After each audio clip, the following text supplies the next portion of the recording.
subscribe. Kung minsan mga kahugot ay nagiging mababaw tayo, nagiging makitid ang ating pag-iisip, kung minsan o dalawang beses lang nating nakasama ang isang tao, pakiramdam natin ay kilala na natin at may naihuhusga tayo tungkol sa kanyang pagkatao. At later on ay mapagtatanto rin natin na mali ang mag-judge ng kapwa. At ang tama, sana kapag may nakita tayong mali sa kanya ay gawin na lang natin tong aral na sana ay huwag mangyari sa atin o huwag din nating gawin. Yun ang tama mga kahugot. At ang kwento ng kahugot nating si Narisa ay mag-iiwan sa atin ng aral tungkol sa panghuhusga o impresyon natin sa ibang tao. Mamaya ay mapagtatanto nyo na hindi pala ang isang taong akala natin ay okay o mabait dahil nagawan tayo ng mabuti ay totoong mabuting tao nga. Anyway, so much of these spoilers. Inyo nang pakinggan ang kwento ng buhay at pag-ibig ng kahugot nating si Narisa na siyang tampok ng ating programang DKB, Dear Kuya Bono ng Bono's Love Tube, kahugot mo sa bawat kwento.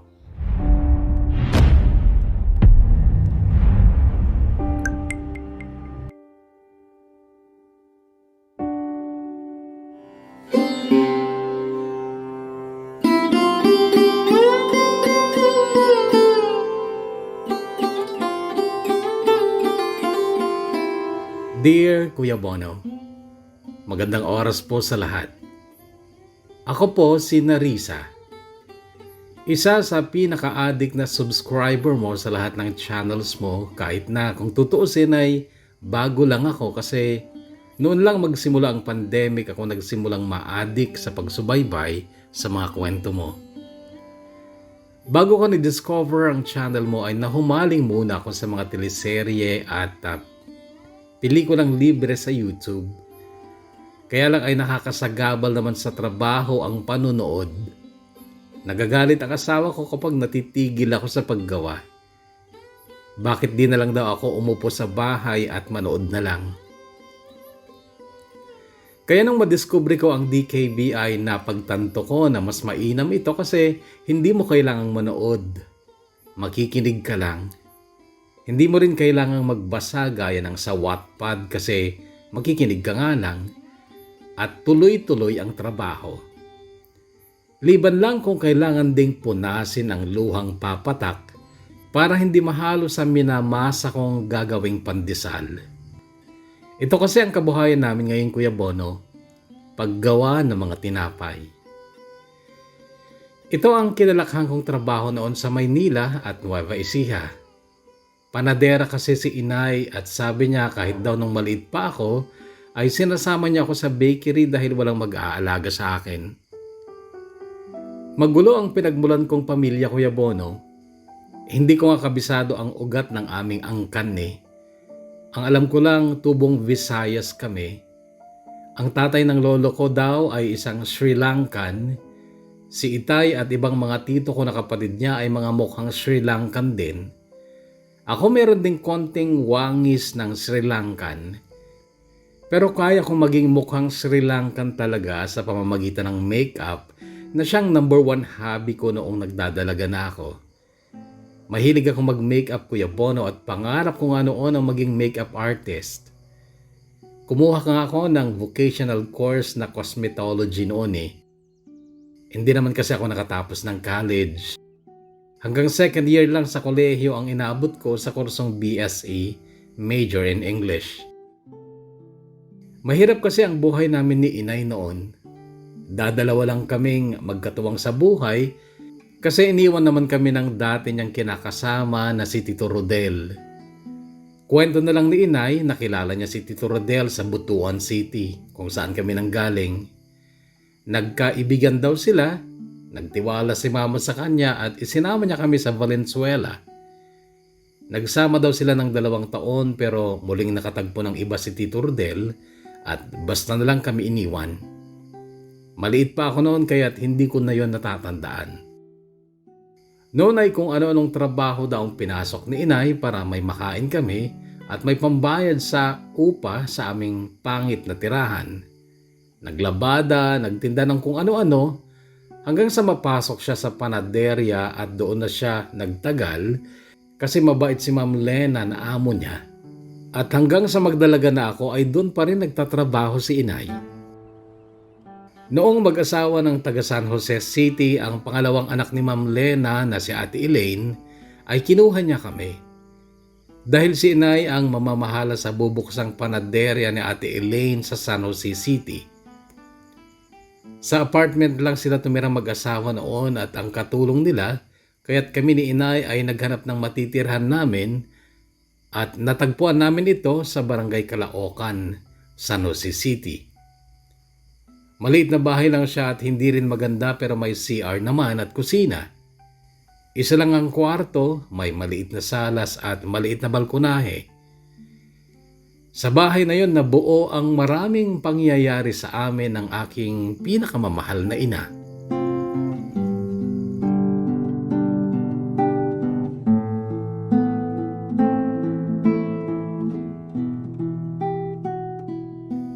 Una ay ang pagdating ni Rex sa buhay ko.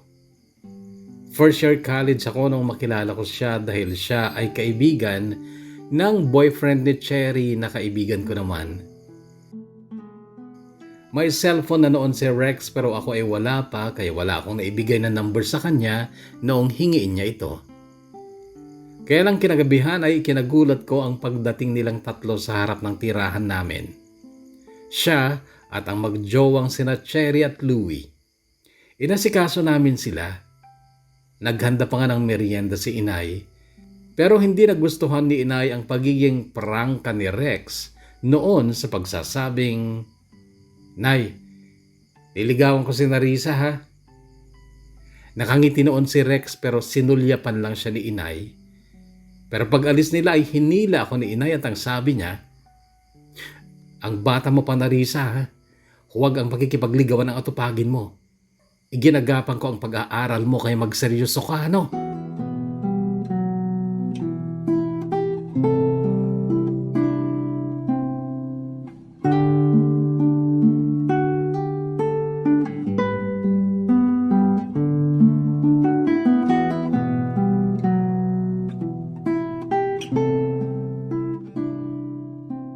17 na ako noon Kuya Bono at hindi naman si Rex ang unang lalaking naduling sa akin. May mga lalaki kasing gusto ng matatangkad kahit na hindi kagandahan. Ganun po kasi ako. 5'6" na ang height ko nung first year college ako pero hindi nga ako kagandahan at hindi rin ako porma dahil hindi ako nakakabili ng mga usong damit. Kaya naman kapag may nagkakagusto sa akin, binibigyan ko ng importansya. Nung high school ako sa Valenzuela ay nakadalawa naman ako ng boyfriend. Pareho nga lang tarantado dahil sinaktan lang ang damdamin ko. Pero alam kong uwagi pa rin ako dahil hindi naman nila nakuha ang puntirya nila talaga sa akin. Ang katawan ko. Aba kahit hindi ako kagandahan ay mahalaga pa rin yun kasi laging sinasabi ni inay, yun daw ang tanging yaman ko bilang babae. Yung aking perlas.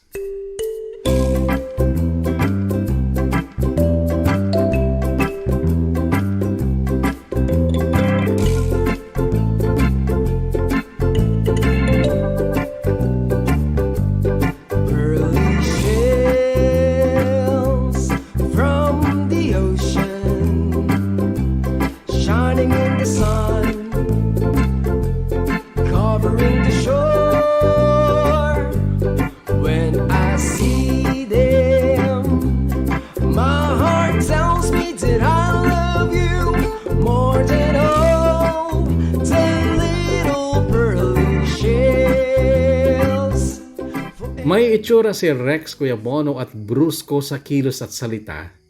Mala Robin Padilla ang datingan niya pero hindi sa itsura dahil kayumanggilang din ang kanyang balat.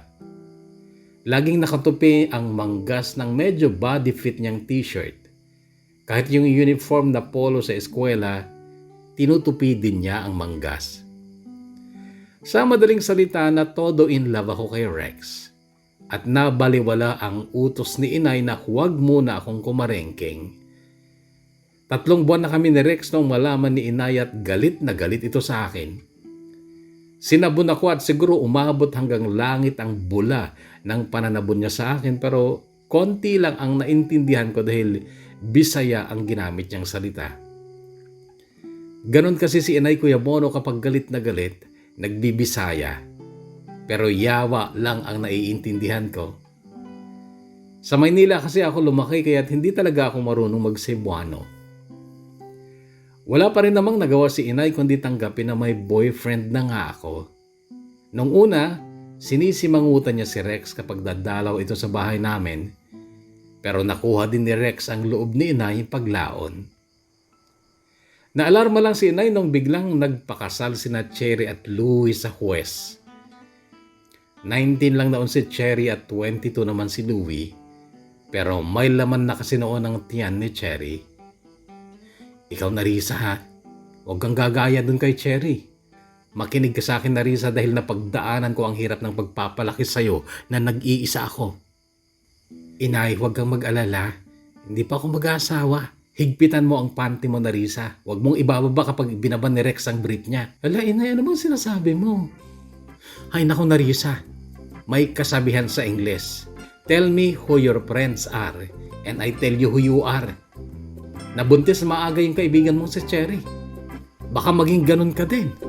Every grain of sun upon the beach, I got a kiss for you, and I've got more left over for each star to twinkle in the blue pearly shells from the ocean, shining in the sun, covering the shore. Makulit naman si Rex Kuya Bono kaya di na rin ako nakailag. Pero sa totoo lang, naalala ko naman ang sinabi ni inay noon, huwag ibaba ang panty. Kahit matagal na yon kasi 22 naman na ako nung hindi na ako nakatanggi kay Rex. Na-corner niya ako eh. Ipinakita naman niya sa akin yung goma para daw hindi ako mapuruhan. Nung hatakin niya pababa si Soen, inangat ko na lang ang puwitan ko.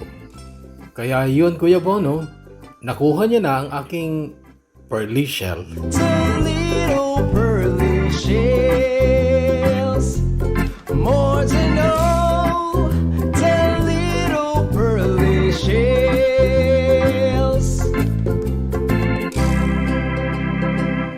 Lalo pa siyang napamahal sa akin noon Kuya Bono at nangako siya na mas lalo din niya akong mamahalin at pahahalagahan.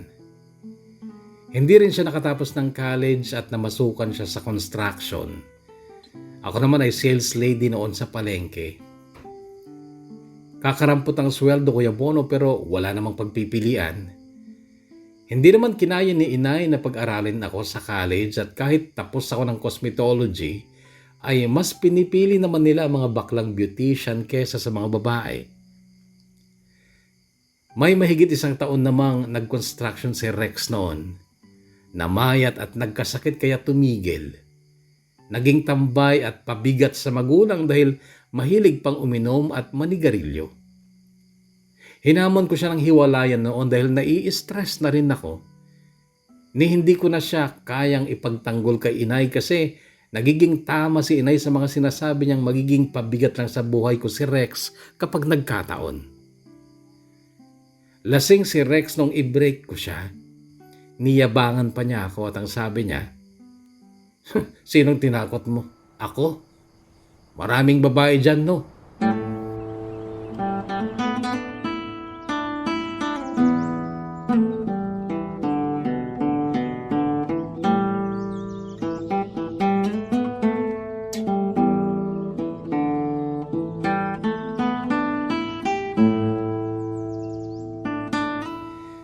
Nasaktan ako, umiyak ng 4 na gabi pero kinaumagahan, nakita ko siya sa maliit naming balkonahe, nakadamit pang construction. Sorry na, Ganito ang bungad niya sa kanyang malungkot na mukha. Hindi ko kaya na mawala ka sa akin. Magbabago na ako. Eto nga papasok na ulit ako sa construction. Tinitigan ko lang siya noon, Kuya Bono, pero sa totoo lang ay dagli ang nawala ang lahat ng galit ko sa kanya hanggang sa nagsalita na rin ako. May baon ka ba? Tanong ko. Pero ang sagot niya, ngitian mo lang ako, babe. Busog na ako hanggang hating gabi. I had a feeling that you're holding my heart, and I know that it is true. You wouldn't let it be broken apart, 'cause it's much too dear to you. Forever we'll be together, no one can break us apart. For love will truly be a wonderful smile in your heart. Nagsipag naman siya, Kuya Bono, kaya lang kapag wala talagang tanggap na trabaho ang foreman nila ay wala din siyang trabaho. At kapag nakatambay, napapainom din hanggang sa maaksidente pa nga sa motor dahil lasing sila nung kasama niyang nag-drive. Na-hospital siya at muntikan ko pang magastos noon ang naipon ko ng 4 na taon sa pagiging sales lady sa palengke. Mabuti na lamang at nakahingi sila ng tulong sa politiko. Nakalabas siya ng ospital na halos walang binayaran ng magulang niya.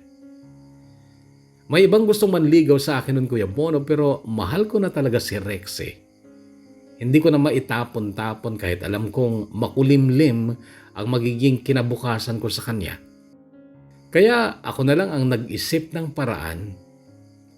Noong 25 na ako, taong 2013, ay naisipan kong mag-abroad. Kinausap ko si Inay at si Rex at ang sabi ni Rex, dapat magpakasal muna tayo bago ka mag-abroad. Sige, sagot ko kasi may takot din ako noon na baka magloko siya at iwanan niya ako. At syempre wala akong habol kapag hindi kami kasal. Si Inay noon ay wala lang siyang imik. May recruitment agency sa San Jose at doon na rin ako nag-apply. Umalis na rin ako noon sa palengke at habang hinihintay noon ay tumulong muna ulit ako kay Inay sa trabaho niya sa panaderya. Kahit mahina na noon kasi ayaw namang mag-upgrade ni Ate Elaine ng mga gamit at marami na mga modernong bakery sa paligid. Sabi daw nito ay pasara na rin ang bakery niya kasi may iba na siya mga negosyo na mas malaki ang mga kita. Yun ang isang dahilan kung bakit hindi na rin kinontra ni Inay ang kagustuhan kong mag-abroad kasi mawawalan na siya ng trabaho at isa pa, gusto ko na rin siyang tumigil sa paggawa. Tumatanda na rin kasi si Inay noon at gusto kong pa-chill-chill na lang siya sa bahay kung maaari.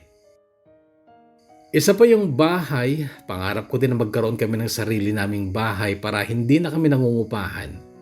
Kahit pa napakabait ng may-ari ng inuupahan namin noon ay iba pa rin yung may sarili kami talaga. Marami akong plano, Kuya Bono. Marami akong pangarap na alam kong hindi maibibigay ni Rex sa akin. Kaya sineryoso ko ang pag-abroad kahit pa domestic helper lang ang papasukan ko. Mahal ako ni Rex, alam ko yun. Kaya lang, anong magagawa niya kung mahirap lang din siya? Kaya sabi ko sapat na yung naibibigay niya sa akin ang pagmamahal niya. Ako na lang ang bahala sa mga material na bagay na gusto kong makamit. Ang mahalaga ay akin siya at ako lang ang mahal niya.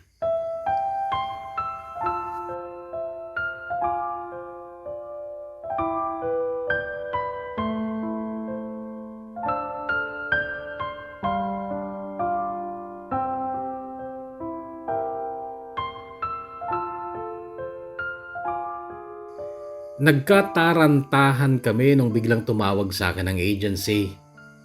Parating na daw ang visa ko samantalang si Rex ay hindi pa pala nakakakuha ng NSO birth certificate na requirement sa pag-a-apply namin ng marriage license. Ang gusto niya, ikasal na lang daw kami kahit wala pa yung requirements. Pwede naman daw sa kapilya nila, then to follow na lang yung mga requirements. Nag-away kami. Mag-iisang buwan na Rex mo lang sabihin kung kumuha ka na ng birth certificate mo. Ano bang ginawa mo? Ba't hindi mo inasikaso? Tupalo na nga lang daw yun. Pwede tayong magpakasal sa kapilya namin. Sige, subo na ako eh. Parating na raw yung visa ko. Kaya lang Kuya Bono, hindi pumayag si inay. Walang kwenta ang kasal kapag walang papel na Risa. Huwag ka munang magpakasal. Unahin mo na yung Saudi. 2 taon lang naman yun, di ba? At 27 ka lang pag uwi mo dito. Noon Kuya Bono ay nalito na ako. Sinong pakikinggan ko? Si Rex o si inay? Simpleng kasal lang naman ang balak namin. Wala na nga mga abay-abay eh. At sa restaurant na lang kami kakain. Kaya lang, noon ko sinunod si inay, hindi nga muna ako nagpakasal kay Rex.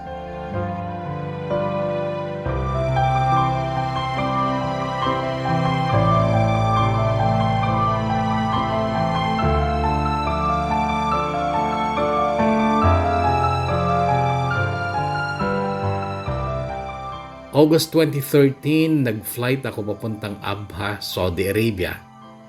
Iyon ang nakasulat sa dokumento ko, pero hindi pala Abha ang bahay ng amo ko kundi Najran.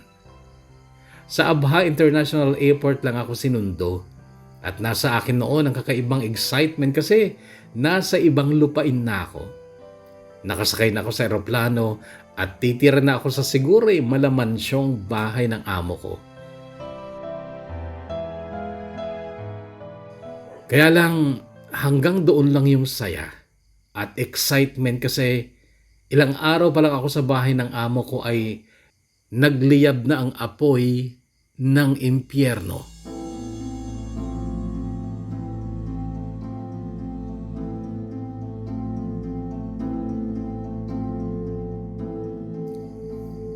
Sa madaling salita Kuya Bono ay minalas ako ng napuntahang amo. Parehong demonyo. Buong angkan yata nila mga demonyo. Pero alam ko naman na hindi nga lang ako ang ganon. Nabanggit naman sa akin dati sa agency pa na meron talaga mga employer na masasama ang ugali. Sabi pa ni Ma'am Connie sa agency noon, expect the unexpected. Parang sugal din daw talaga ang pag-a-abroad. May minamalas, may sinuswerte. At ako ay isa sa mga minalas. Pero hindi lang kasi yung ako ang iniisip ko, kundi ang inay ko, si Rex at ang mga pangarap ko. Kaya sabi ko, tiis lang. Tiis lang para sa mga pangarap.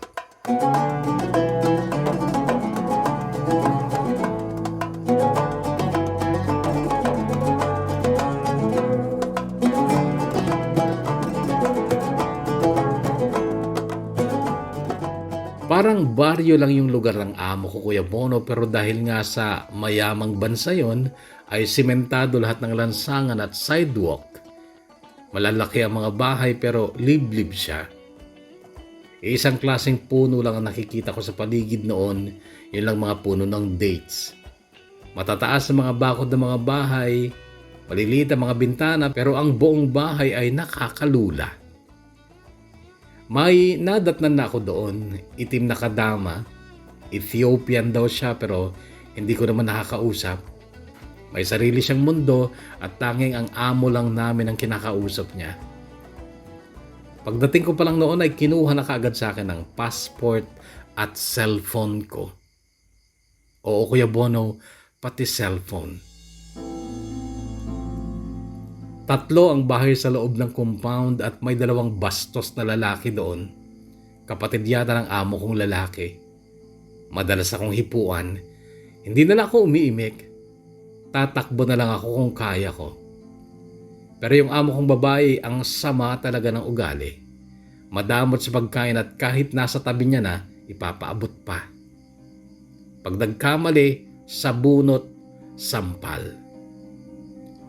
First time kong masampal at masabunutan noon Kuya Bono pero anong gagawin ko? Lalaban ako.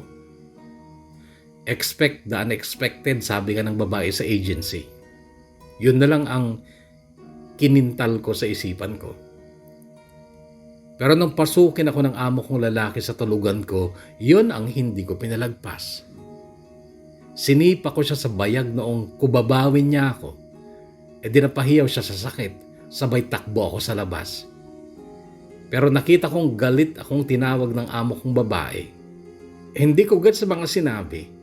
Mabilis magsalita at Arabic nga ang ngawa kaya malay ko. Pero nung paglapit ko sa kanya ay sinabunutan ako at pinagsasampal ulit. Umiyak na lang ako at tiniis ang sakit sa anit ko dahil ayaw niyang bitawan ang buhok ko. Pero noon kami naging close ni Afia, ang Ethiopian na kasambahay. Ang employer talaga niya ay ang ina ng amo kong lalaki pero sa totoo lang, yung 3 bahay na yon sa loob ng compound ay pareho naming pinaglilingkuran ni Afia. Kayod kalabaw kami at sinasaktan kami pareho. Pero siya, sanay na raw. Sabi niya sa putol-putol na English. Hindi pa kasi ako marunong mag-Arabic noon. Dumating ang ika-1 buwan ko pero wala akong natanggap na sahod. Sumunod na buwan, pinakitaan ako ng pera ng amo kong babae. Sabi niya ratif ko daw pero hindi naman pinahawak sa akin. Pang-4 na buwan ko, hiningi ng amo ni Afia ang pangalan ng inay ko at address at cellphone number. Noon ay hiniram ko saglit ang cellphone na kinuha ng amo ko para makuha ko ang cellphone number ni inay. Ipapadala daw kasi niya sa inay ko ang sweldo ko. Kinagabihan, binigyan niya ako ng resibo ng remittance. Pero 1 buwang sweldo lang ang pinadala niya sa inay ko kahit na 4 na buwan na ako. Pang 5 buwan, wala ulit sweldo. Pinakitaan lang ulit ako ng pera, sabi ratif, pero hindi ko nahawakan. Wala ding resibo ng remittance na inabot sa akin. Nagtangka ulit ang amo kong malibog pero napaghandaan ko yon. May tinatago akong kutsilyo sa ilalim ng unan ko at inamba ko sa kanya. Natakot yata kahit mabilis na lumabas. Pero kinabukasan 5:00 pa lang ng umaga at pupungas-pungas pa ako nung paglabas ko ng tulugan ko ay may sumunggab sa buhok ko. Napahiyaw ako sa sakit at nakita ko ang amo kong lalaki. Naggalit na galit sa akin at malademonyo ang mata, nanlilisik. At kaagad din ay dumapos sa mukha ko ang malakas niyang sampal. Nanlaban ako, Kuya Bono, pero kahit halos magkasing tangkad lang kami ay malakas siya. Hinilahod niya ako pababa ng basement at sa isang kwarto doon ay itinulak niya ako. Tsaka niya mabilis na isinara ang pinto na yari sa bakal. Narinig kong kinandado niya sa labas base sa ingay ng tanikalang ginamit niya. Noon na ako natakot. Walang ilaw ang kwartong yon, wala ding bintana. Napakadilim. Pero wala akong pagpipilian kundi hanapin ang liwanag ng Diyos sa pamamagitan ng taimtim na dasal. Sa Kanya ay inihabilin ko na lang ang buhay ko.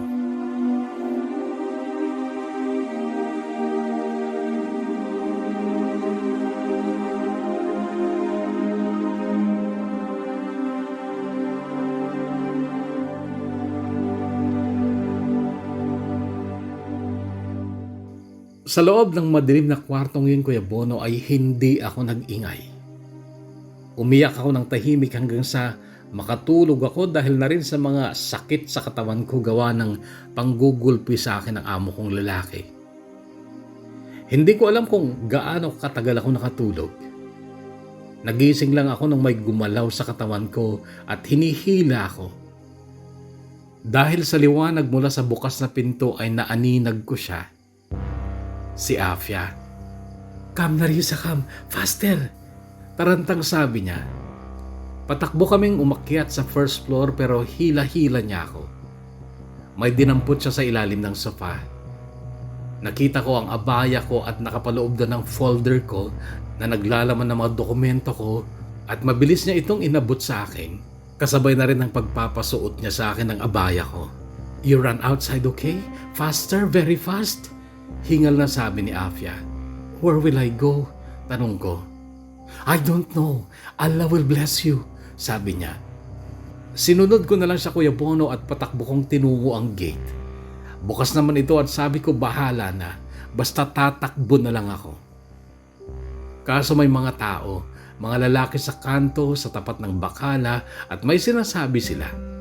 Parang pinagkakatuwaan nila ako kaya mas mabilis pa ang takbong ginawa ko. Sabi ko sa isip ko noon, mas mabuti nga kung mapagkamalan nila akong baliw. Binagalan ko na lang ang lakad ko nung kokonti na ang bahayan at isa pa'y ramdam ko noon ang matinding gutom at uhaw at pananakit ng katawan ko. Palubog na ang araw noon at hindi ko talaga alam kung anong mangyayari sa akin. Wala nang bahayan sa lugar na yon at hindi na rin sementado ang kalsada. Pero noong may paparating na sasakyan ay lumayo ako sa kalsada at nakadama ako ng takot nung huminto ang puting pick-up na yon at kinausap ako ng lalaki. Wala na akong lakas pero sinikap kong tumakbo kaya lang nanghina ako at nagdilim ang paningin ko.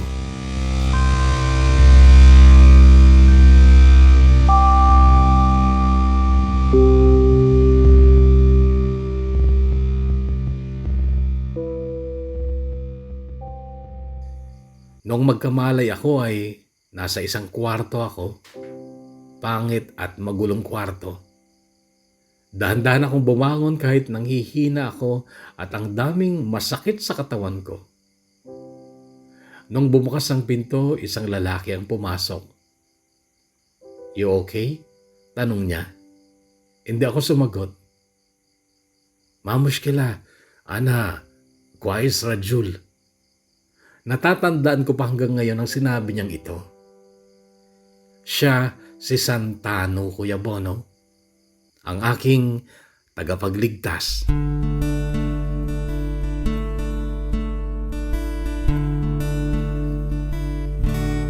Sa mukha pa lang naman ni Santano ay mabait siya.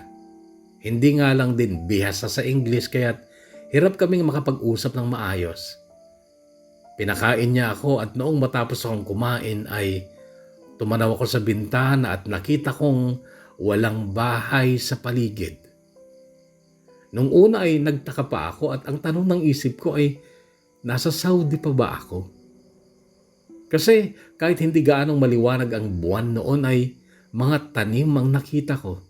Puro berde, malawak na taniman. Pero agad ko ding napansin ang maraming puno ng date sa kabilang side ng lupain. "Where I am?" tanong ko kay Santano. "Mazra," sagot niya. "What?" tanong ko kasi hindi ko naman alam noon yung Mazra. "Farm," sabi niya. Pagkatapos noon ay may dinukot siya sa bulsa ko. Gamot na nakalagay sa maliit na karton, diclofenac. Ininom ko naman at buong gabi ay nag-usap kami. Kahit papano sa haba ng usapan ay nagkakilala naman kami. Isa siyang Bengali o mamamayan ng bansang Bangladesh. Muslim na rin daw siya at siya na lang daw ang nag-iisang trabahador ng amo niya sa farm. 6 na taon na daw siya doon at 2 beses na rin nakauwi ng Bangladesh. May asawa na raw siya pero wala daw silang anak. Ang sabi pa niya sa akin ay kailangan ko daw munang magtago at kapag araw ay huwag na huwag akong lalabas. Sabi ko, paano kung pupunta ang amo niya? Ang sabi niya ay hindi daw ito nagpupunta sa lugar niya. Hanggang doon lang daw siya sa bungad kasi mayroon siyang rest house doon. Sa totoo lang, Kuya Bono, naramdaman kong safe naman ako kay Santano. Hindi naman siya nakakatakot talaga. May itsura nga siya tsaka kayo manggulang din. Kayo manggilang din. Parang magkakulay lang kami. Kaya lang mabaho siya. Pero parang alam niya na mabaho siya kasi hindi siya masyadong lumalapit sa akin. At kapag ako ang lalapit ay lumalayo siya.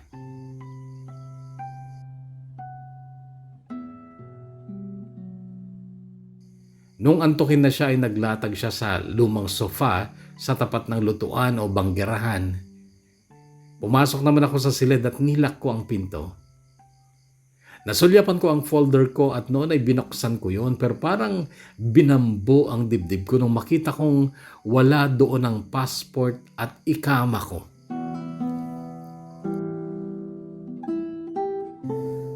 Mga Xerox copy lang yon ng passport, kontrata at birth certificate ko at ilan pang mga dokumento. Noon ay muli akong dinapuan ng takot at pag-aalala. Ang malaking tanong sa isip ko noon, Kuya Bono, ay paano ako makakauwi ng Pilipinas?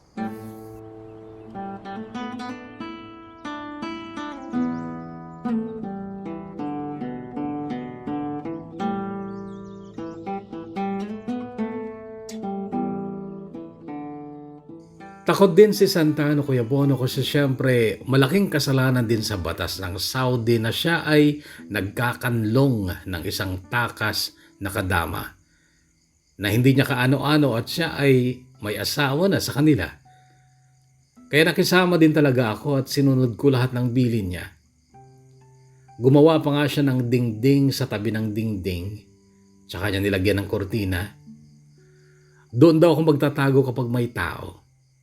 Hindi kasi mahahalata na may dingding pa sa likod ng dingding na yon. Kasya naman ako sa espasyo sa pagitan ng dalawang dingding, pwede pa ngang humiga. Tinutulungan ko naman siya sa mga gawain niya. Ako na ang tagaluto, tagalaba, tagalinis. Walang tubig sa tirahan niya. Nagigib pa siya sa rest house ng amo niya o kaya doon sa lugar kung saan sila kumukuha ng tubig para sa mga pananim. Medyo malayo din yon, pero yun ang gawain niya tuwing umaga, ang mag-igib. Taniman ng pipino ang pagitan ng tirahan ni Santano at ang cottage ng amo niya. Pero bago ang cottage ng amo niya ay maraming puno ng dates ang nakapalibot doon. Ganon din sa lugar ni Santano, kaya't hindi rin talaga madaling mahalata na may tao. Plus, nag-iingat din talaga ako.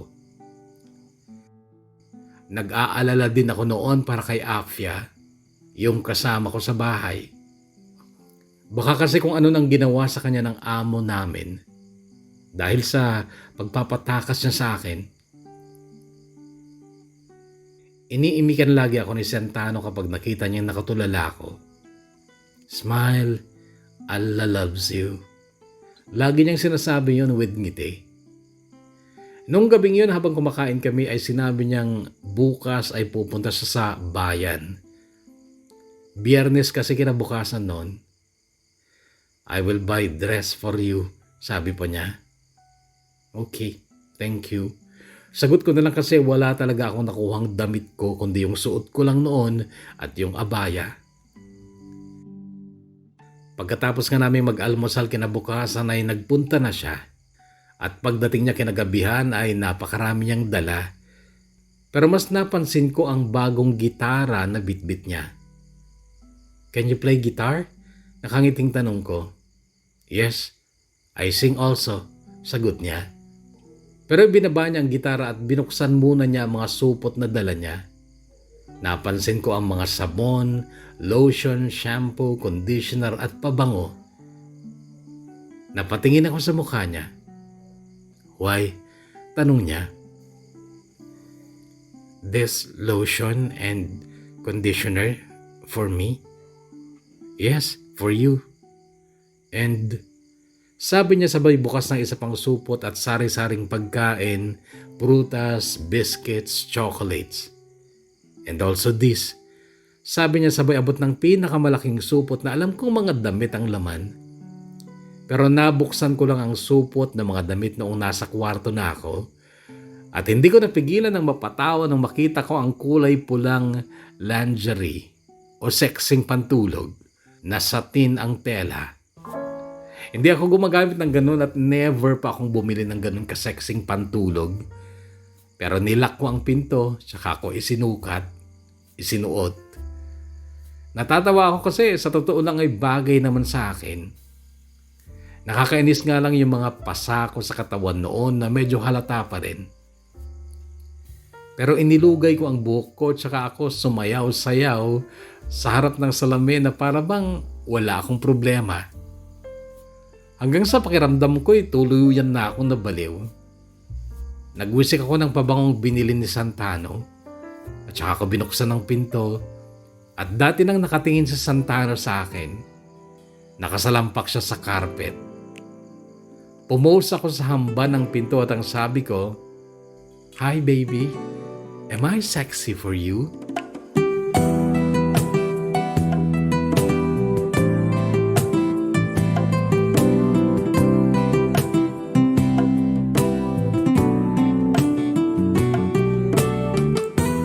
I feel so unsure as I take your hand and lead you to the dance floor. As the music dies, something in your eyes goes to mine, a silver screen, and all it's sad goodbyes. I'm never gonna dance again. Guilty feet are got no rhythm, though it's easy to pretend. I know you're not a fool.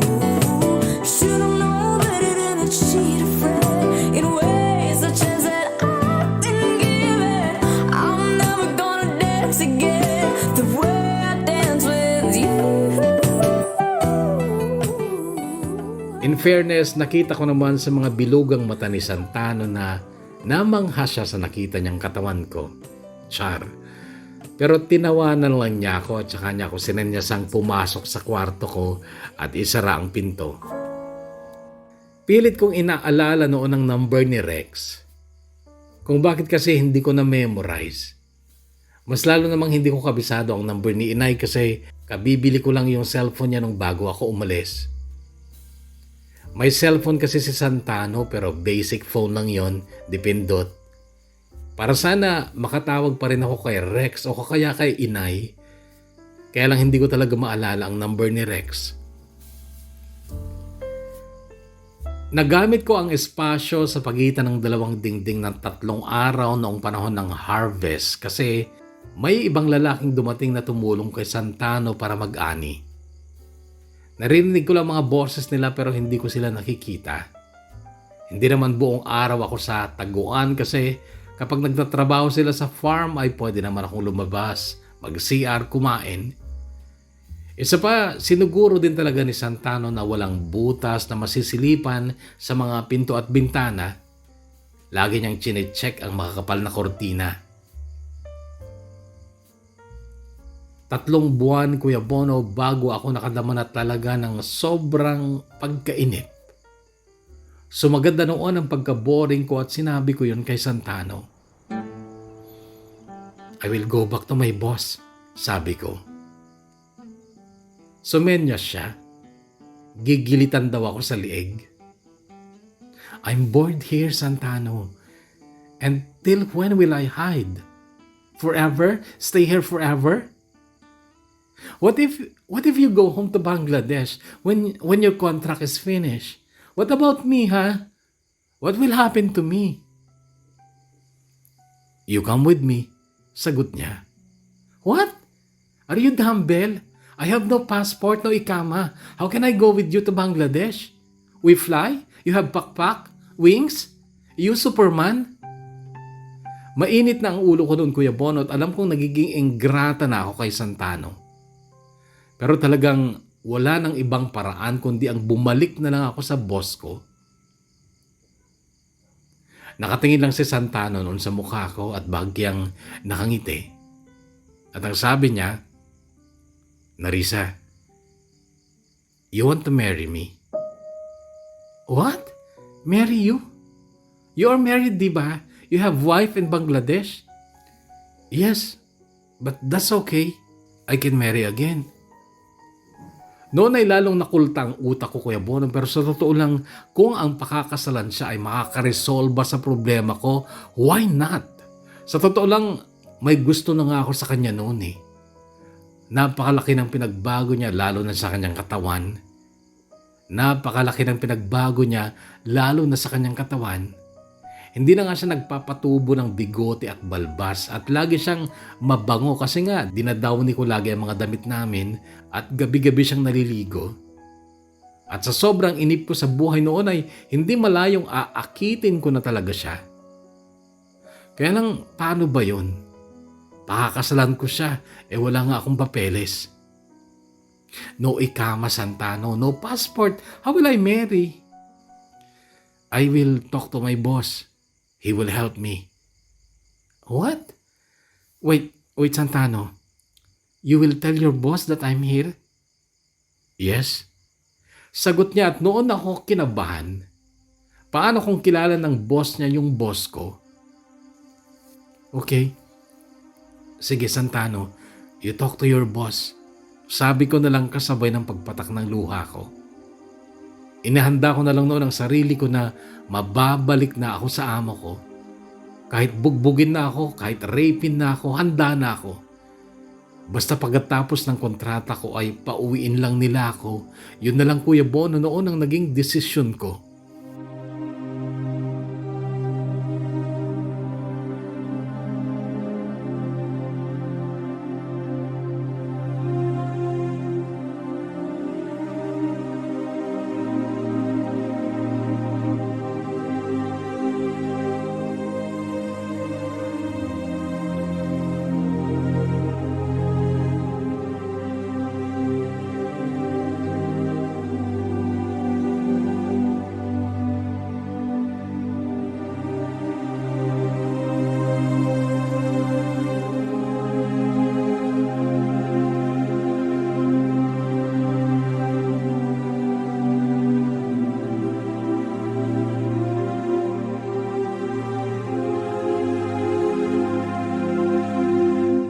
Nung sumunod na gabi, nauna na akong kumain dahil ang tagal umuwi ni Santano.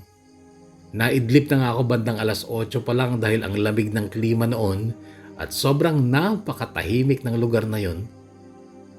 Nagising lang ako nung marinig kong kumakanta at naggigitara si Santano sa tulugan niya. Nagandahan ako sa kinakanta at tinutugtog niya. Malumanay lang ang tono at katamtaman ang bilis pero hindi rin naman mabagal. Lumabas ako at agad siyang nakangiti nung makita niya ako. What is that song? Tanong ko. Ektamun. Nice ya? Sabi niyang nakangiti. Yes, it's nice. Sabi ko, tsaka din ako sumalampak sa harap niya pero tumigil siya sa pagtugtog at ang sabi niya, I talk to boss. Bukra EG, sabi niya. Darating daw ang boss niya bukas. At nakausap na raw niya sa cellphone. What he said to you? Tanong ko. You talk to him tomorrow. Okay. Sagot ko na lang habang matama ko siyang pinagmamasdan. Why? Tanong niya. Nung mapansin niyang nakatitig ako sa mukha niya. Hindi ko na sinagot kasi tinatamad akong mag-isip kung anong English ang ibabanat ko para masabi ko ang nararamdaman ko para sa kanya. Yung nararamdaman ko na nalulungkot din ako kapag nabalik na ako sa boss ko kasi hindi ko na siya makikita ulit. Naging napakabait niya sa akin, Kuya Bono. Sa totoo lang, kung manyakis siya, noon pa sana pinagsamantalahan niya na ako. Kami lang dalawa doon sa halos gitna ng kawalan pero iginalang talaga niya ako. Santano. Why? How you say thank you in Bengali? Dhanyabad? Sagot niya. Santano, Dhanyabad. Noon ay nginitian lang niya ako, pero ako'y parang maiiyak sa harap niya. Magkakahalo na kasi ang emosyon ko noon. Takot sa muli kong pagbabalik sa amo ko at lungkot dahil hindi ko na siya makakasama o makikita ulit. হাঁটি হাঁটি পায় আঁকা বাঁকা রেলগাড়ি মেঘ এসে চোখে দিল রং হাতে দিল ডাক টিকিট বৃষ্টি মেশে ড্রয়িং খাতায় ফুল ফল লতায় পাতায় হয়তো সেই দেশে বন্ধু থাকে নাম না জানা তারি খোঁজে মেলেছি ডানা হয়তো সেই দেশে বন্ধু থাকে নাম না জানা খোঁজে মেলেছি ডানা। Kinabukasan, Kuya Bono, madilim na nung may tumawag sa cellphone ni Santano. Boss mo, Jude. Sabi niya tsaka ako pinagayak. Sinabi niyang dalhin ko yung folder ko dahil nandun daw sa rest house niya ang kanyang boss. Lumakad kami sa pagitan ng mga pipino na siya na lang hindi naaani noon. Kumakabog-kabog ang dibdib ko noon, Kuya Bono. Nung nasa bakuran na kami ng rest house ay nakita ko ang 3 magagarang sasakyan. Bumuntot lang ako kay Santano. Pumasok kami sa isang salas at agad kong napansin ang matandang lalaking naka-wheelchair. Nakakatakot ang itsura niya dahil napakahaba ng kanyang balbas. Malaking tao siya at mataba. Mayroon ding 2 may edad na ring lalaki na matataba rin na nakaupo sa sofa. Pagkakamukha sila. What is your name? Tanong ng matandang nakaupo sa wheelchair. Sinabi ko naman ang pangalan ko. What is the name of your employer? Ito ang sumunod na tanong sa akin. Abdullah? Sagot ko. Complete name? Sabi niya. I don't know, sir. Sagot ko. Tapos sumenya siya na iabot ko sa kanya ang dala kong folder. Binuksan niya at tiningnan ang mga papel. Nung hawak niya na ang Xerox copy ng kontrata ko ay kinausap niya ang mga kasama niya. Hindi ko naintindihan yung usapan nila pero para silang nagtatalo. Sinulyapan ko si Santano. Nakatayo lang siya sa gawing likod ko at parang kawawang magkahawak ang 2 kamay niya. Maya-maya ay binalingan ulit ako ng matandang mahaba ang balbas. Okay, Narisa. After 3 days, we will come back. But you come with us now. Napalingon ako kay Santano. Marahan siyang tumango sa akin. Pagkatapos ay umalis siya at pagbalik niya ay dala niya ang damit kong halos lahat ay siya ang bumili. Nung iabot niya sa akin ang mga gamit ko ay hindi ko napigilan ang luha ko. Don't cry, Narisa. We will help you. Narinig kong sabi ng matanda. Kasunod nun ay tumayo na sila at sineryasan akong sumunod sa kanila. Gusto kong yakapin si Santano noon, Kuya Bono, pero siya mismo ay sineryasan akong sumunod na.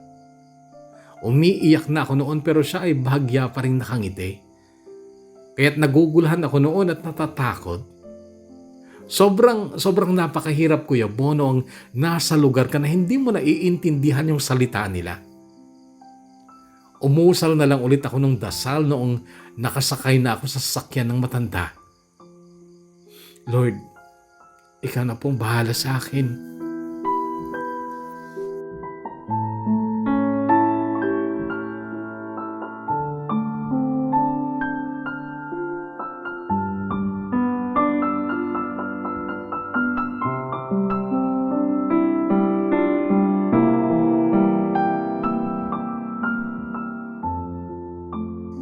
Inuwi ako ng matanda sa napakalaking bahay nila.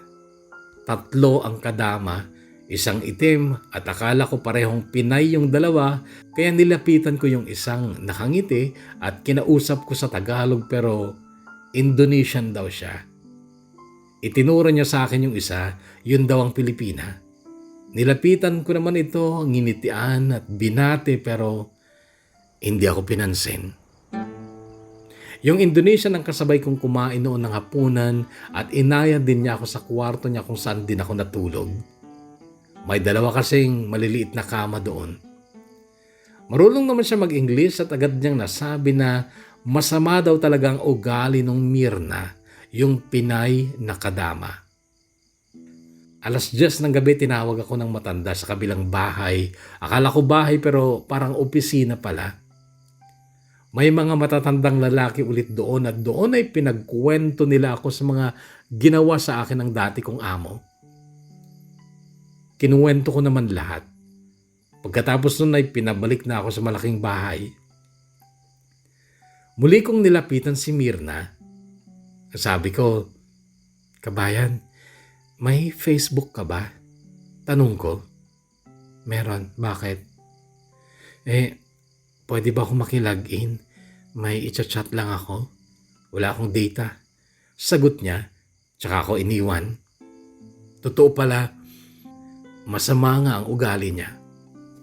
Gusto ko kasing i-chat noon si Rex o kaya si Cherry o kahit sinong kilala ko na may Facebook.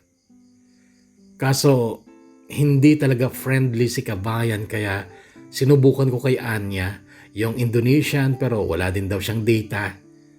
Pero at least maganda ang pagkakasabi niya. Nakangiti pa nga siya. Sabi pa ay hindi raw sila pinapasagap sa wifi kaya umaasa lang sila sa data kapag may pera sila. Kinabukasan ay maghapon na lang din akong tumulong sa mga gawain nila. Pero nung hapon na, bago mag-alas 3 ay pinagayak ako ng babaeng maganda. Si Ma'am Zara, anak ng matandang mahabang balbas. Pupunta daw kami sa center. Sumama na lang ako Kuya Bono at sa isang maluwang na parang conference room ay nadatnan ko doon ang mga dati kong amo. Natigilan pa ako noon at natakot pero naramdaman ko ang paghawak ni Ma'am Zara sa balikat ko. Go, sit there. Bulong niya sa akin.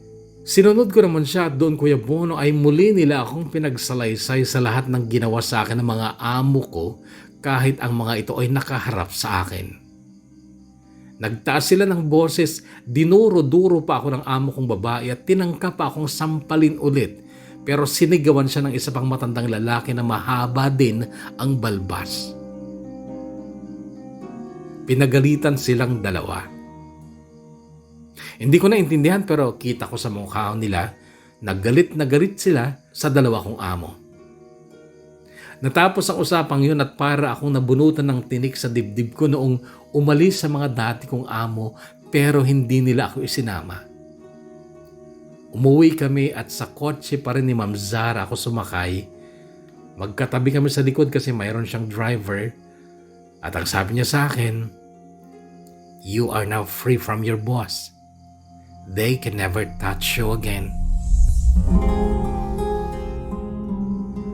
Ayon pa kay Ma'am Zara, ililipat daw ako ng sponsor.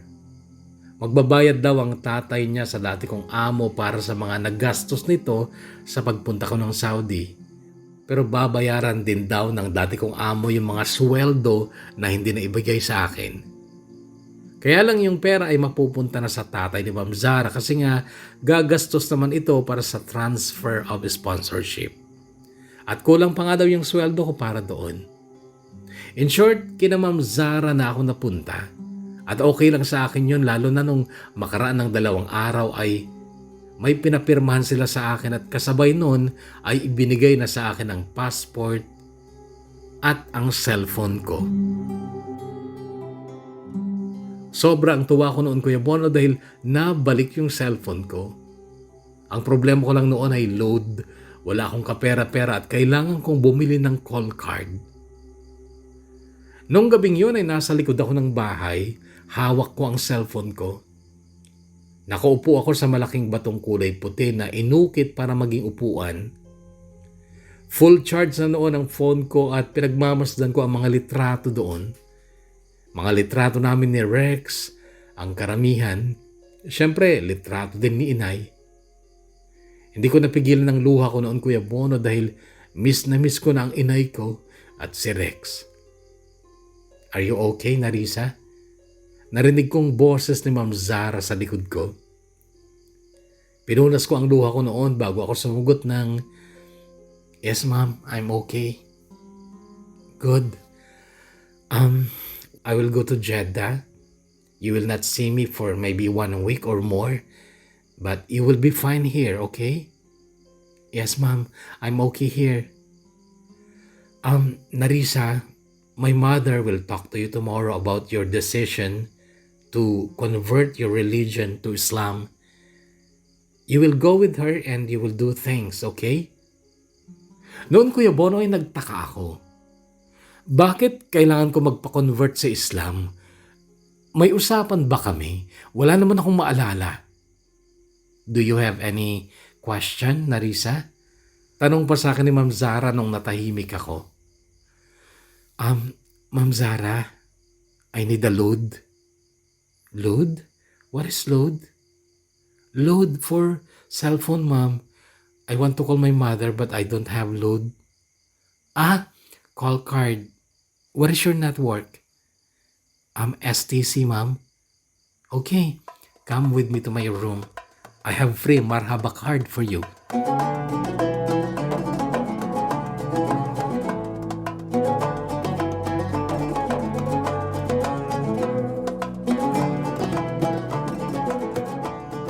Pinigilan ko ang maiyak nung kausap ko si inay kahit na siya ay umiiyak din at labis daw siya nag-alala.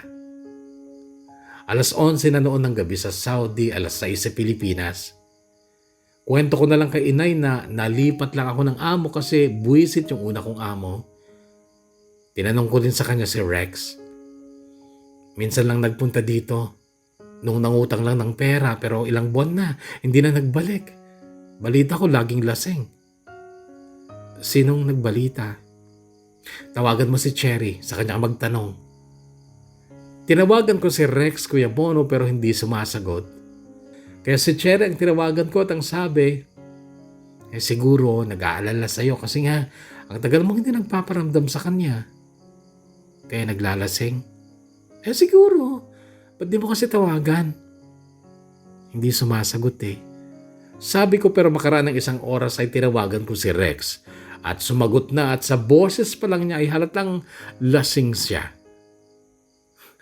Buti naalala mo pa ako. Ganito ang bungad niya sa akin. Kinuwento ko ng pahapyaw yung naging problema ko sa unang amo ko, pero hindi ko dinitalye yung mga nangyari sa akin, hindi ko na kinento.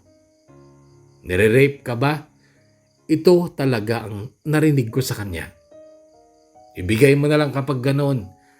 Kaysa patayin ka dyan. Pag nabuntis ka, edi umuwi kang may anak. Hindi naman kaso sa akin yun. Ang mahalaga, makauwi ka ng buhay dito. Hindi ko alam kung anong mararamdaman ko sa sinabi niyo ni Rex, Kuya Bono, kung matutuwa ako o maiinis ako. Ba't balasing ka na naman? Anong na naman? Ngayon lang ako uminom. May utang ka daw kay inay ha. Di mo na raw binalik. O bakit? Naniningil na ba kayo? Sorry wala pa akong pera. Wala akong trabaho ngayon. O sige, tatawag na lang ulit ako. Sabi ko na lang kasi kahit naman kailan, kahit noon pa, kinaiinisan ko talaga siyang kausap kapag lasing siya. Miss na miss ko si Rex, Kuya Bono, pero sa mga naranasan kong hirap at kamalasan ay parang hindi na rin talaga nakakatuwa na ganun pa rin siya. Mahal na mahal ko siya at marami akong pangarap para sa aming dalawa. Kaya nga ako nag-abroad, di ba? Pero talagang ang panalangin ko din noon ay sana magbago na rin si Rex.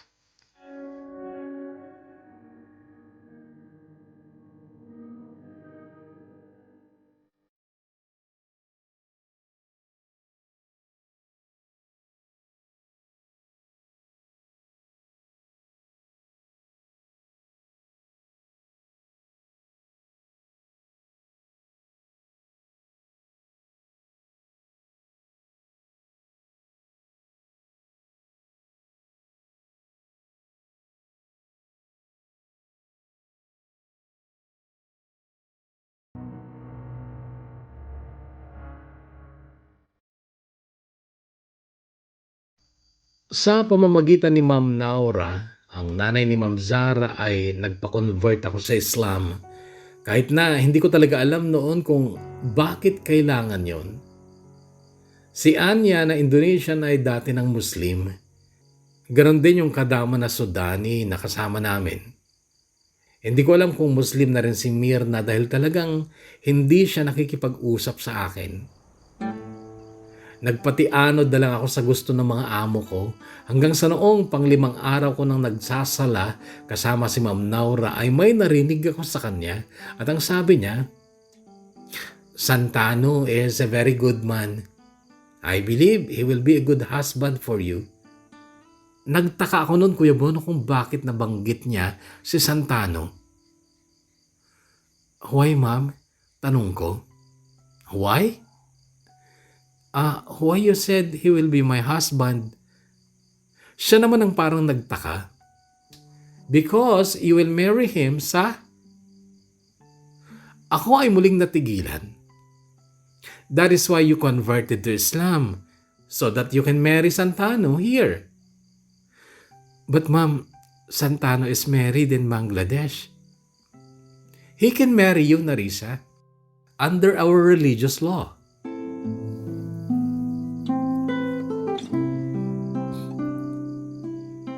Noon ako sobrang nalilito, Kuya Bono, hanggang sa isang araw ay nakita ko ang boss ni Santano noong magdala ako ng tsaa sa office ng asawa ni Ma'am Naura na isa palang mutawa. Binati niya ako at masaya ang ngiti niya. Hi sir, where is Santano? Tanong ko. He is in Jeddah. Why? You miss your husband now? Nakatawang sabi niya, ngumiti lang ako, pero nagtataka talaga ang isip ko. Talagang husband ko na daw ito, at bakit nasa Jeddah si Santano? Noon, Kuya Bono, ay para akong mahihilo sa dami ng tanong sa isipan ko. Nakakahiya naman kasi mag-usisa sa mga amo ko, lalo na't pare-pareho naman kaming nanganga pa lang sa English. Liban lang siyempre kay Ma'am Zara, na isa palang doktora at sa Amerika pa nag-aral. 5 beses araw-araw kami nagdadasal ni Ma'am Naura. Ako lang naman ang pinapatawag niya tuwing sala. Pero pagkatapos nun ay bumababa na rin ako sa kusina. After more than 2 weeks ay dumating si Ma'am Zara at niyakap pa niya ako nung salubungin ko siya sa garahe para dalhin ang mga gamit niya mula sa kotse. Maluwang ang pagkakangiti niya sa akin nung sambitin niya ang mga salitang ito. Narisa, your wedding will be in 2 weeks.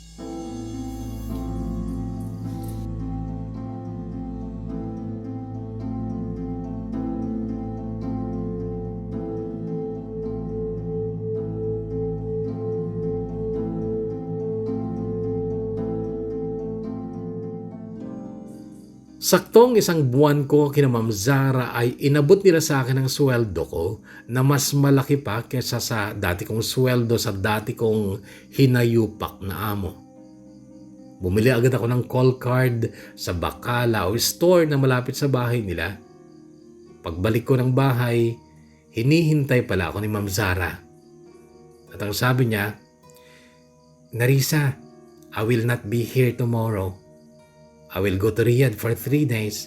So now, we are going to buy your wedding dress. Wedding dress? Ulit ko. Why you look confused, Narisa? Ma'am Zara, can we talk? Sure, tell me. Do you have a problem? Noon, Kuya Bono, sa aking Karabaw English ay sinabi ko ang kaguluhan sa isipan ko. Oo, nabanggit sa akin ni Santano noon na gusto niya akong pakasalan. Pero noon lang yun kasi nga nag-iisip lang kami ng paraan para makaalis ako sa dati kong amo.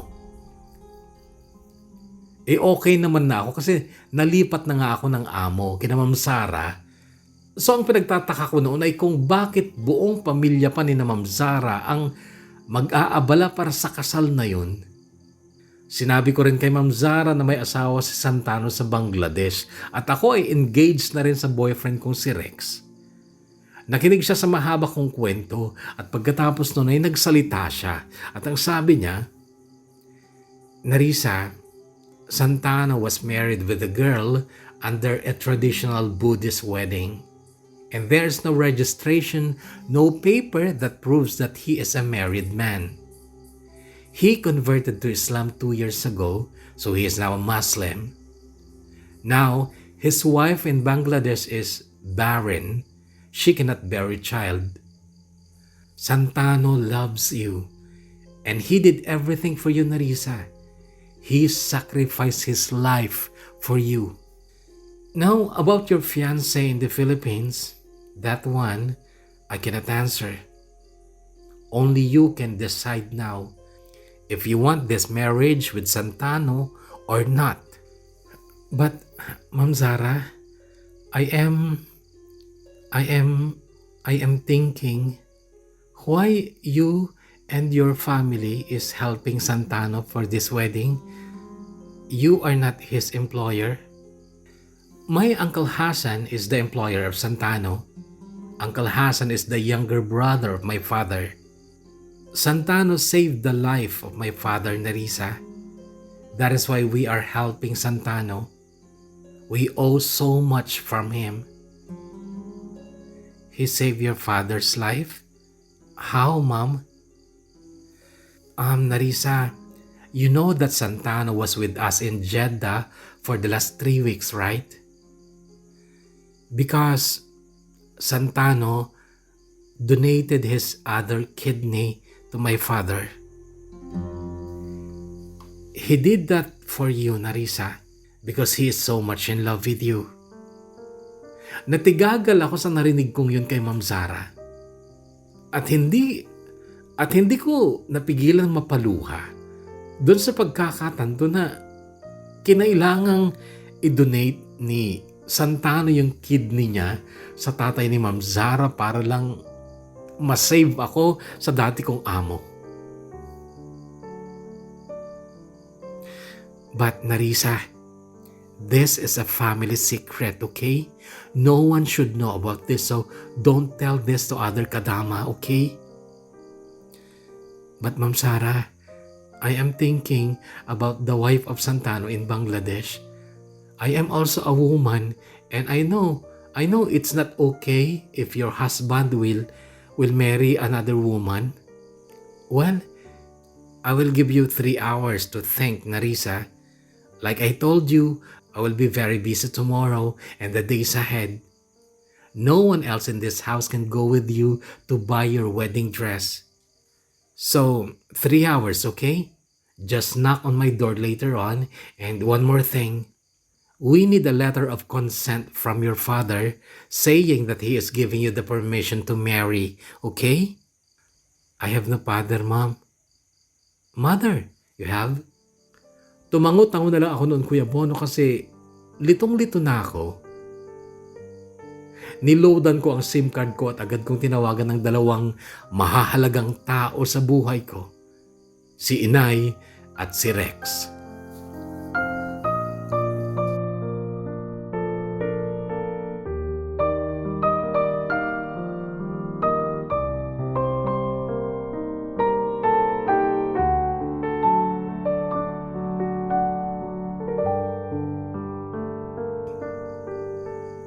Taong 2017 noong sabay kaming umalis ng Saudi. 4 na taon na ako doon na hindi umuwi ni minsan dyan sa Pilipinas. 2014 kami ikinasal ni Santano pero hindi kami nagsama sa iisang bubong. Nanatili siya sa Mazraa at ako ay kinuha naman ni Ma'am Zara nung siya naman ang mag-asawa. Napakabait ni Ma'am Zara, Kuya Bono, at 2 beses sa isang buwan ay nagpupunta kami sa rest house ng Uncle Hassan niya na amo ni Santano para lang makasama ko ang asawa ko kahit ilang oras lang.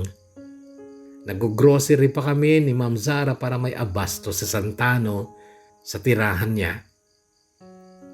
Nakipaghiwalay na rin si Santano sa asawa niya sa pamamagitan sa tawag sa cellphone.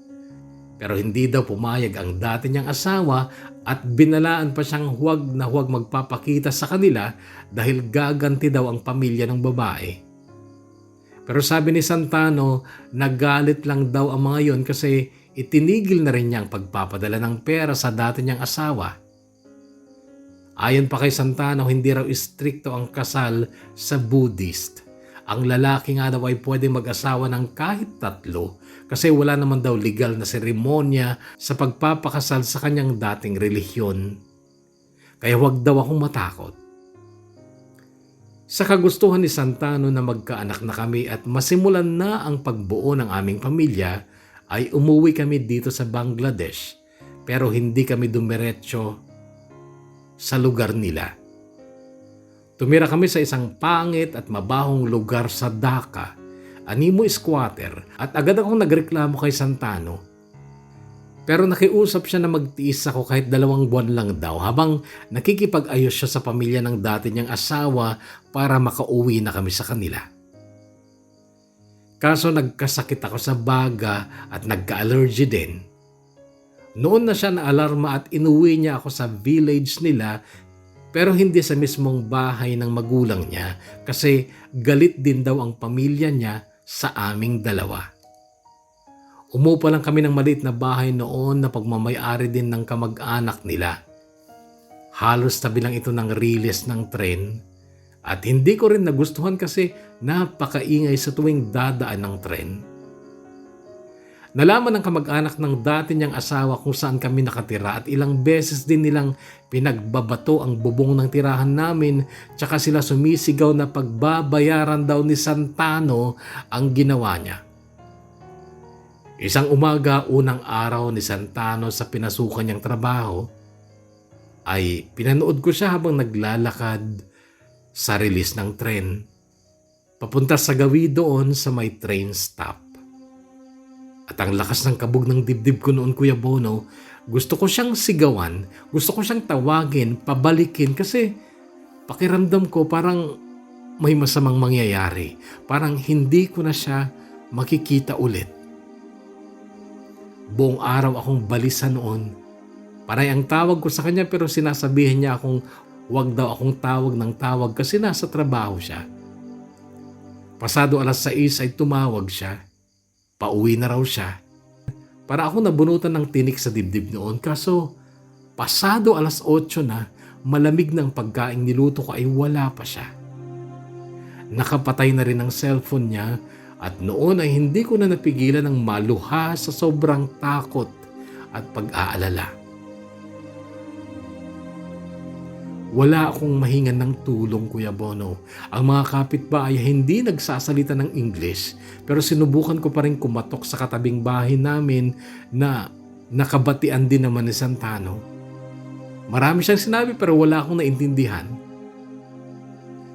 Napakahirap ng mga sumunod na oras na tanging pagdarasal na lang kay Allah ang aking nagawa. Hanggang sa umaga na wala pa rin si Santano. At wala na akong ibang iniisip nun kundi ang nagtagumpay na ang mga kapag-anak ng dati niyang asawa sa pagganti sa kanya. 3 araw na, Kuya Bono, wala akong balita tungkol sa asawa ko.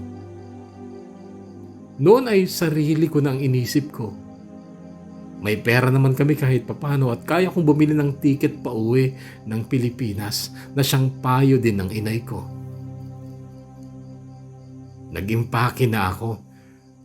Gusto ko sana magpunta sa bahay ng pamilya ni Santano pero hindi ko naman alam kung saan at sa totoo lang natatakot din ako. Baka kasi kung anong gawin nila sa akin, galit sila sa amin kaya nagdesisyon akong huwag na lamang magpunta. Uuwi na lang ako ng Pilipinas. Yun ang naging pasya ko at isinagawa ko ito nung sumunod na umaga. Katamtaman lang ang laki ng maleta ko. Kaya kong buhatin kung kailangang buhatin kahit na may gulong naman ito. Iniwan ko na ang bahay. At ang susi ay nilagay ko na lang sa ilalim ng doormat. Bahala na. Yun na lang nasa isip ko noon at paulit-ulit kong sinasabi. Marahan akong humakbang palapit sa riles ng tren. Kung saan ako dadaan papuntang train stop. At doon ay nahulog ang mga luha ko dahil parang nakikita ko pa si Santano habang naglalakad. Yun ang huling alaala sa akin ni Santano. Noong panoorin ko siyang maglakad sa ibabaw ng riles ng tren, noong umagang yun na unang araw niya sa kanyang trabaho. একটা মন হাঁটি হাঁটি পায় আঁকা বাঁকা রেলগাড়ি. Nanlabo ang paningin ko habang tinatahak ang rilis ng tren. Wala kasing ibang daang malapit. Hila-hila ko ang maleta ko pero pakiramdam ko ay parang masisira ang mga gulong nito dahil sumasagko-sagko sa mga kahoy na pahalang sa riles. Kaya lang, nagulat ako nung parang may humawak sa maleta ko at muntik ko pang mabitawan. Napalingon ako sa likod ko at nakita ko si Santano. "Where are you going?" tanong niya. Noon, Kuya Bon, ay muli ako napaluha at napayakap ako sa kanya pero napaaray siya. Sabay tulak sa akin. Hindi ko napansin na may benda sa tagiliran niya. "What happened to you?" Umiiyak na tanong ko. Pero niyakap niya ako at inakay pabalik sa tirahan namin. একটা ট্রাম ঝুলে থাকা তার শহরের এক কোণে, রং চটা তিনটে চড়ায় মোম ঘষা প্যাস্টেলে, চর থেকে উঠে একটা মেঘ টুক করে দিল সুখবর, হয়তো সেই দেশে বন্ধু থাকে নাম না জানা, তারই খোঁজে মেলেছি ডানা। Nabaril siya. Pero nahuli na din ang bumaril sa kanya. Binayaran ng angkel ng dati niyang asawa. Nakakulong daw sila pansamantala pero hindi nagsampa ng kaso sa Santano. Yung araw na yon ay huling araw namin sa lugar na yon. Lumipat din kami dito sa Radshani. Isang syudad ito na karamihan ng mga tao ay Muslim. Pero hindi kami sa mismong syudad nakatira kundi dito sa parang baryo lang din. Simple lang ang buhay dito. May mayayaman pero mas maraming middle class at mahihirap. Pero at least hindi siya squatter. Malinis ang lugar, maraming puno at tanim, at presko ang hangin. Noong una, inupahan namin ang bahay ng kaibigan ni Santano. Medyo malaki kasi 3 ang kwarto, habang nagpapatayo kami noon ng maliit naming bahay na mayroon lamang 2 silid, at ngayon ay tapos na. Hindi pa halata ang tiyan ko noong umuwi kami ni Santano dyan sa Pilipinas. 27 days kami dyan. Natagpuan ni Inay sa Facebook ang pamangkin niyang sina Magda at Dolores na siya niyang kasama ngayon sa bahay na naipatayo naman ni Inay galing sa sweldo ko noon sa Saudi. May malaki na rin siyang sari-sari store sa harap ng bahay. Ayaw naman niyang sumama sa akin dito kaya't iniwan ko na lang at pinapadalhan ko na lang ng pera kapag maluwag-luwag ako.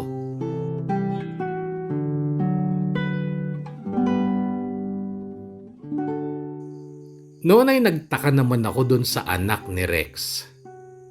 Noong 2017 na umuwi kami dyan ay 5 years old na daw ang anak niya. Nagpunta ako ng Saudi ay 2013 kaya naisip ko dati na siyang may nabuntis noong kami pa. Hindi na lang ako nagtanong kasi ayon kay Cherry ay wala din daw siyang alam. Hinayaan ko na lang, sadya sigurong hindi kami ang nakatadhana para sa isa't isa.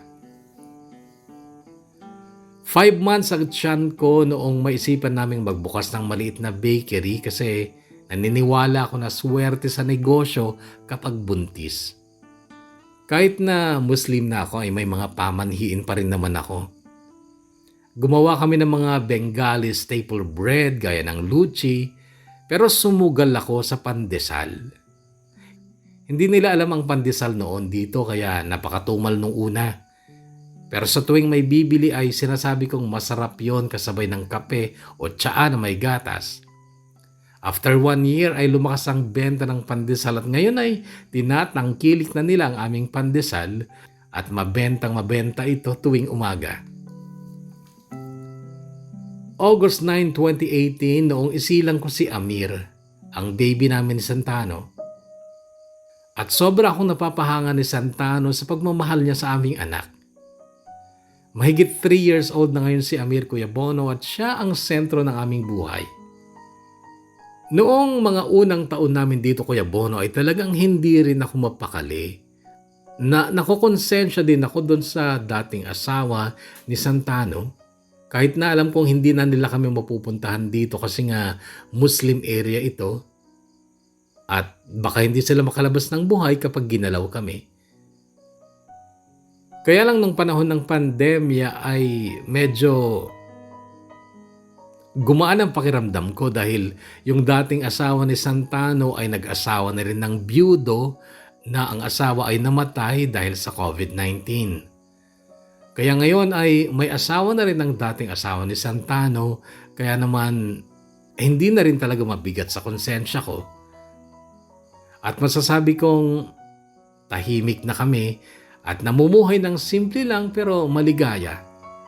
At sa tingin ko ay yun lang naman talaga ang mahalaga, Kuya Bono, ang maligayang pagsasama ng mga taong nagmamahalan. Hanggang dito lang, Kuya Bono, ang napahaba ko ng kwento ng buhay at pag-ibig. Maraming salamat po kung ito ay mapapabilang sa mga kwento sa channel mo. Gumagalang at nagmamahal, Narisa. একটা ট্রেন ইতি হতে চায় জানলা খোলা গল্পেরা আনমনা সোনার পাহাড় কুয়াশা মন মরা একটু দূরে শীতকাতুরে ভোর কমলা রোদের স্টেশন হয়তো সেই দেশে বন্ধু থাকে নাম না জানা তারই খোঁজে মেলেছি ডানা হয়তো সেই দেশে বন্ধু থাকে নাম না জানা তারই খোঁজে মেলেছি ডানা. Narisa, una sa lahat, maraming salamat for sharing your story dito sa DKB, ha? At kahit saan mo talaga tingnan o isipin, mga kahugot, itry nyo din na manipulate kayo nung tatay ni Ma'am Zara.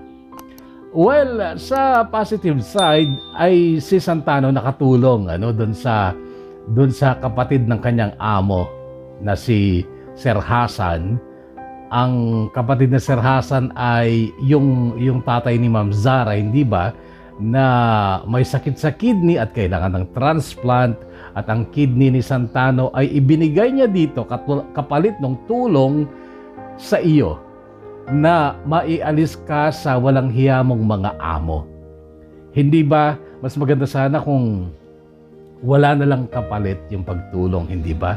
Kaya lang mabuti na rin sa positive side ulit ay napatunayan ni Santano kung gaano niya kagusto na ikaw ay maging kanyang asawa.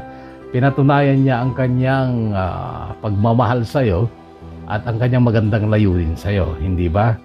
At sana ay pakamamahalin at alagaan mo ang iyong asawa sapagkat iisa na ang kanyang kidney. Alamin mo kung anong pagkain ang dapat upang sa ganon ay mapanatili ang kanyang magandang kalusugan. Alagaan mo siya at sana ay hindi ka rin magkukulang sa pagtawag sa iyong ina. Kumustahin mo siya lagi at kung ikaw ay nakakaluwag-luwag ay padalan mo siya ng pera para sa kanya mga bitamina, para sa ganun ay hindi ka makonsensya sapagkat dadalawa na nga lang kayo ngunit iniwan mo pa. Oo, may kasama naman siya, kaya iba pa rin talaga yung kasama mo sana siya. Gayunpaman, hindi kita kinokonsensya, gawin mo na lang yung kaya mong gawin para sa ganun ay maalagaan pa rin siya kahit magkalayo kayo. Yun nga, mga vitamins, pagkaing masustansya, lagi mong ipaalala sa kanya. Okay?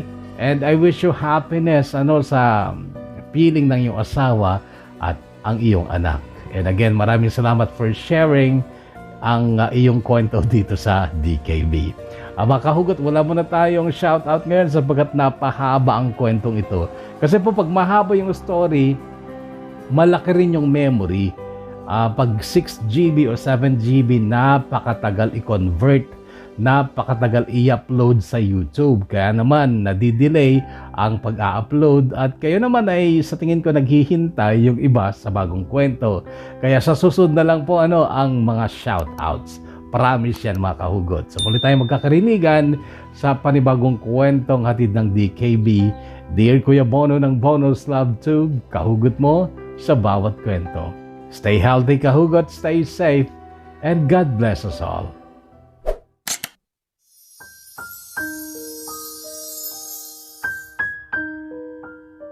Subscribe.